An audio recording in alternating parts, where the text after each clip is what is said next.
Hello, তোমরা সবাই কেমন আছো? এখানে দেখো আমি একটা মাছ ধরেছি। মাছটা কিন্তু প্রচণ্ড কিউট। তোমরা কি ওপর থেকে দেখে বলতে পারবে যে এটা কি মাছ? বলতে পারলে অবশ্যই কমেন্ট করে জানাও তো।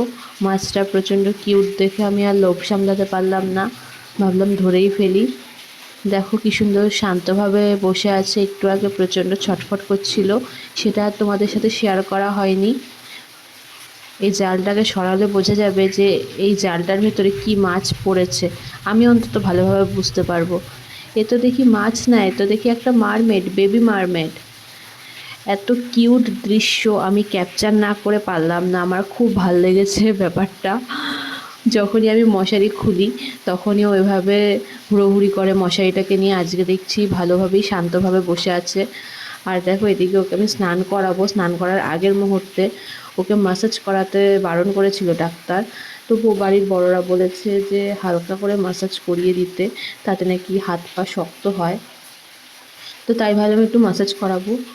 ম্যাসাজ মেয়ে কিছুতেই করবে না, এদিকে হুড়োহুড়ি করবে। দেখো ওর কাণ্ড দেখো, ও আমার গায়ের ওপর উঠবে সেজন্য অনেক চেষ্টা করছে, বেচারা পারছে না।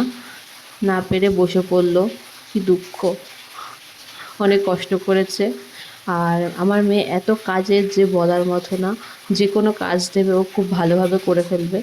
যাই হোক, আমার এখনই এই অবস্থা। সবাই তো বলছে আরও বড় হলে নাকি আরও দুরন্ত হবে। জানি না আমি কি করে সামলাবো। ভগবান যাতে আমাকে একটু শক্তি দেয়, সাহস দেয়, আর একটু ধৈর্যও দেয়, না হলে দুম করে মেরে দেবো। যদিও বা মারতে এখনও পারি না, প্রচণ্ড মায়া লাগে, কিন্তু হেভি জেদ দেখায় ও। ওর যদি জেদ দেখো তোমাদের নিজেদেরই হাসি পাবে।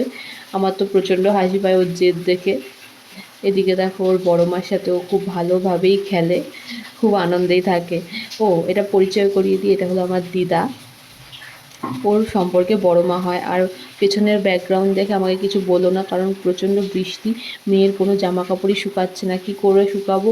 তাই ভাবলাম যে জানলা এভাবে টাঙিয়ে দিই। আর তোমাদের দাদা ঘরের জামা কাপড় দড়িতে টাঙানো একদম পছন্দ করে না।